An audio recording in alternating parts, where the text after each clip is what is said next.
Скъпи приятели, днес ще ви запозная с компанията Lime, с която можете да сбъднете всички свои мечти.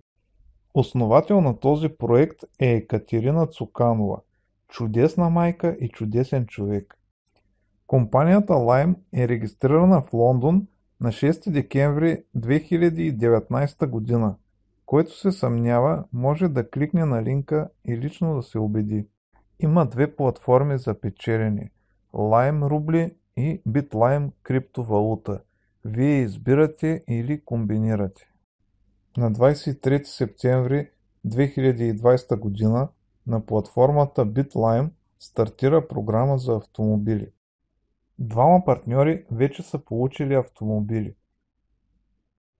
Автомаркетингът на компанията е съставен така, че автомобил на стойност 2 милиона и 500 хиляди рубли става достъпен само за 1000 рубли.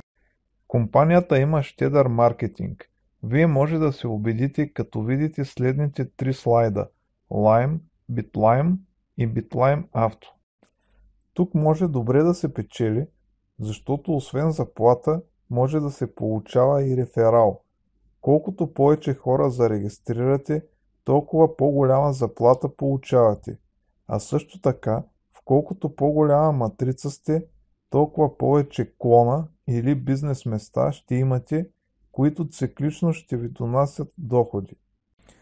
На слайдовете BitLime и BitLime Auto разчета е съставен, като един BitLime е равен на 8,9 рубли, а 1 лев е 45 рубли.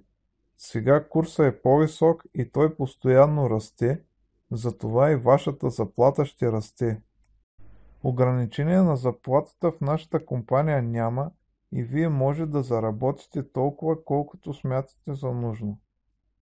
Спечелените пари могат да бъдат преведени по карта или в електронен портфейл PR по всяко време.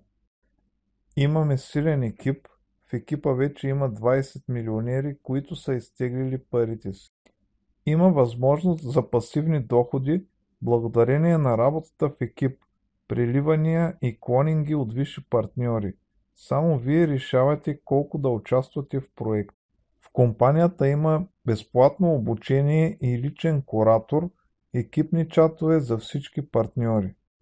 Кой може да прави пари в нашата компания? Който поиска. Достъпен вход от 1000 рубли, около 25 лева. Това е възможност да създадете свой собствен онлайн бизнес. Традиционният бизнес изисква много инвестиции. Каня ви в нашия екип. За консултация и регистрация вижте линковете под видеото.